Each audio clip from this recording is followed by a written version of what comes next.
Il y a 13 mois, déjà un long voyage, j'ai proposé de commencer un itinéraire de consécration au Sacré-Cœur de Jésus et au Cœur Immaculé de Marie, à Jésus avec Marie et comme Marie.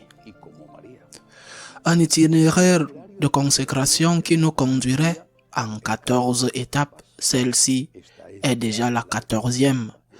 Nous avons déjà 13 mois et un de plus à arriver le 8 décembre, solennité de l'Immaculée Conception de la Vierge Marie, pour réaliser notre consécration. J'ai dit dès le début que je ne comprenais pas la consécration comme un simple sentiment. Une consécration a des contenus. Elle doit avoir des contenus. Et je me suis consacré au cours de ces derniers mois à expliquer le contenu que je crois qu'une consécration doit avoir. Au moins 7 consécrations. Nous avons donc vu par exemple comment imiter le Christ. Je veux me consacrer à lui, donc je dois savoir comment l'imiter, comment lui plaire. Nous avons aussi vu comment prier. Nous avons appris une méthode de prière. Nous avons également vu que la Sainte Vierge est celle qui a le plus aimé Jésus et que notre consécration à Jésus avec Marie et comme Marie doit aussi passer par l'imitation de la Sainte Vierge. Nous avons même mis un œil sur Saint François d'Assise parce qu'il nous a aussi enseigné cette imitation du Christ, cet amour du Christ avec un amour de gratitude. Ces 13 mois ont été intenses. La dernière étape, la précédente, concernait un contenu plus concret de la consécration, ce que nous appelons chez les franciscains de Marie les promesses. Et j'ai expliqué en quoi consistait cette promesse de consécration. Une promesse d'austérité de vie, une promesse de spiritualité. Une promesse d'austérité a commencé par ne pas être consumériste. Je ne dis pas de ne pas être consommateur parce que nous en mourrions, mais ne pas consommer ce dont nous n'avons pas besoin, affronter le consumérisme, le gaspillage, tout ce qui finalement nous transforme en esclaves de l'avoir et de la pensée, et de la dépense, je veux dire. Mais pas seulement être austère, mais aussi faire le monde de notre temps avec le volontariat pour celui qui peut le faire le monde de notre argent parce qu'il y a des gens qui passent des mauvais moments. Et si je ne suis pas consumériste et que j'économise, ce n'est pas pour avoir plus, mais pour que ceux qui n'ont rien puissent avoir quelque chose. Et j'ai également parlé de l'importance de remplir son obligation professionnelle, car remplir cette obligation est une forme extraordinaire de service. Tu n'es pas obligé d'être la meilleure femme au foyer du monde, la meilleure cuisinière du monde, le meilleur musicien du monde, le meilleur médecin du monde. Non, tu dois être le meilleur que tu puisses être, la meilleure femme au foyer que tu puisses être, même s'il y a une voisine qui cuisine mieux que toi, mais fais le mieux que tu puisses faire. C'est sur cela que tu dois t'efforcer pour servir, mettre tes dons au service des autres à travers cette vocation, ce travail que cette vie, Dieu, à travers les circonstances, a choisi pour toi. Première promesse, celle de l'austérité. Deuxième promesse, la promesse de la spiritualité, c'est-à-dire tout ce que je fais, le monde, le service aux pauvres, l'austérité de vie, tout cela demande une racine. Cela demande une relation avec Dieu et je dois le prendre au sérieux, pas comme quelque chose que je fais un jour et non un autre jour.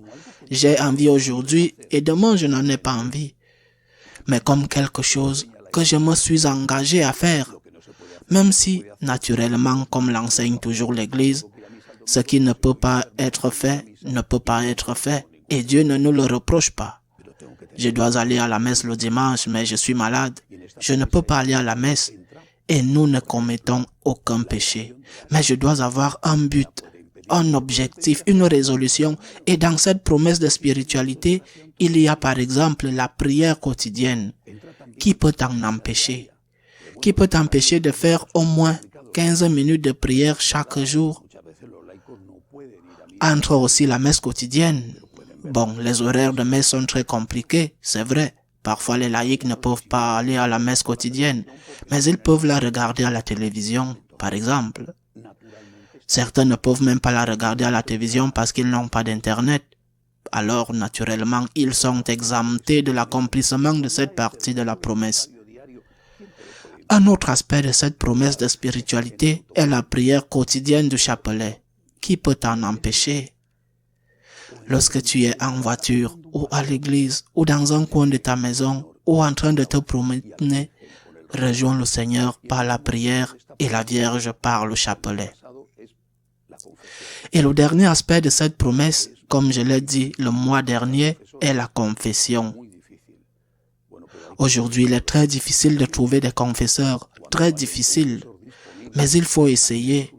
Quand il y a un confesseur disponible, au moins une fois par mois, et bien sûr, si on a commis un péché grave, le plus tôt possible. Ce sont les deux promesses qui vont montrer une sorte de schéma, de synthèse de toute la spiritualité que j'ai essayé de transmettre. Mais ces deux promesses sont faites dans une famille concrète, comme je l'ai également dit dès le début. Il s'agit d'une consécration au Sacré-Cœur au sein des franciscains de Marie. Bien sûr, on peut se consacrer au Sacré-Cœur et même faire ses promesses sans aucun lien avec les franciscains de Marie. Mais ce que j'ai proposé, ce que j'invite, c'est que cette consécration entraîne l'appartenance à une famille spirituelle. Nous ne pouvons pas être seuls. La solitude nous tue. Elle nous rend très faibles. Certains ont la solitude comme idéal. Eh bien, ils seront des ermites, car même les moines et les nonnes cloîtrés vivent en communauté. Et certains disent, il me suffit d'appartenir à l'Église. Bien sûr, ils en ont le droit. Mais à l'époque où nous vivons, il est très difficile d'éduquer les enfants, par exemple, de transmettre la foi, de résister dans un monde qui nous harcèle, dans un monde qui se moque de nous, même dans un monde, dans certains aspects déjà, nous persécute. C'est le frère uni à son frère qui constitue une force invincible. C'est le Seigneur qui est au milieu de nous lorsque nous sommes unis en son nom et que nous nous aimons d'un amour mutuel. La confiance en cette force que Dieu nous donne, présent au milieu de nous, est ce qui nous conduit à nous unir aux autres en payant naturellement le prix de l'unité. Mais c'est un prix d'amour, c'est un prix de patience, c'est un prix de pardon dans la maison, dans l'église, partout. Mais c'est un prix qui nous fait bénéficier de la présence du Seigneur. C'est pourquoi cette consécration, j'insiste, pour ceux qui veulent la faire ainsi, elle implique que ceux qui la font feront partie des franciscains de Marie comme laïcs consacrés. Je devrais logiquement savoir qui ils sont. Je devrais savoir qui ils sont pour que l'Église puisse aussi savoir qui appartient à cette famille spirituelle. Et quand il s'agit de faire cela, chacun peut le faire comme il le souhaite, mais j'ai préparé une formule de consécration de la même manière qu'il existe une formule pour prononcer des vœux dans les congrégations religieuses. Une formule de consécration qui exprime notre désir et notre intention, non pas qu'elle soit en soi valable et suffisante, mais qu'elle exprime ce qui est dans notre cœur. Je vais la lire et ensuite elle apparaîtra pour que tout le monde ait le temps de la copier et ensuite de la faire. Moi, le nom et le prénom de chaque personne, je me consacre au Sacré-Cœur de Jésus et au cœur immaculé de Marie, et je m'engage à pratiquer pendant 1 an les promesses d'austérité de vie et de spiritualité, comme laïque consacré des franciscains de Marie, à l'imitation de la Sainte Vierge et de Saint François d'Assise, pour me mettre au service du Seigneur comme missionnaire de la gratitude, pour l'aimer et le faire aimer. J'ai déjà expliqué le mois dernier que, je le répète, si on ne peut pas se confesser parce qu'il n'y a pas de confesseur, aller à la messe parce qu'il n'y a pas de moyen d'y aller, on ne peut même pas la regarder à la télévision. Si on ne peut pas faire une sorte de service social parce qu'il a son service social en s'occupant de son père âgé, par exemple, il ne se passe rien. Ce sont des promesses, ce ne sont pas des vœux. Ce sont des promesses pour les laïcs. Mais ce sont des choses sérieuses que nous devons essayer d'accomplir pour que notre consécration ne soit pas une moquerie au Seigneur. Je me consacre à toi, je me suis consacré. Certains me disent, je me suis déjà consacré 20 fois. Eh bien, tu dois être très saint, très sainte, parce qu'avec une seule, si tu le fais bien, cela devrait vraiment être plus que suffisant. Quand cette consécration doit-elle avoir lieu? Je propose le 7, la veille de l'Immaculée Conception de Marie, ou le 8, le jour de l'Immaculée Conception de la Vierge, le 7 ou le 8. Dans certains cas, un groupe d'amis pourrait se réunir avec un prêtre qui pourrait procéder à la consécration. C'est possible. Sinon, tranquille.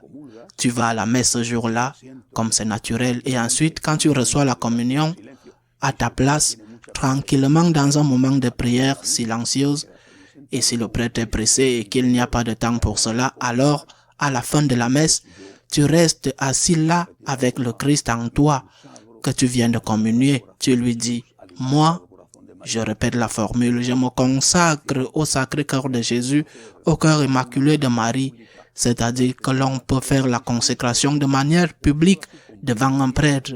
Et si ce n'est pas possible, ou si cela complique la vie, parce que parfois cela complique beaucoup la vie, mon conseil est que chacun le fasse en silence après avoir communié et nous écrive en disant qu'il s'est consacré. Remplissons ce monde sombre, ce monde athée, ce monde agressif de personnes consacrées à Dieu, des personnes qui veulent aimer le Seigneur et la Vierge, des personnes qui veulent l'aimer et le faire aimer. Remplissons ce monde d'hommes, de femmes et de jeunes qui sont prêts à donner leur vie pour le Christ par gratitude pour tout ce qu'ils ont reçu du Seigneur. Remplissons ce monde d'apôtres qui évangélisent, qui aiment le Christ et qui veulent le faire aimer. Que Dieu vous bénisse tous.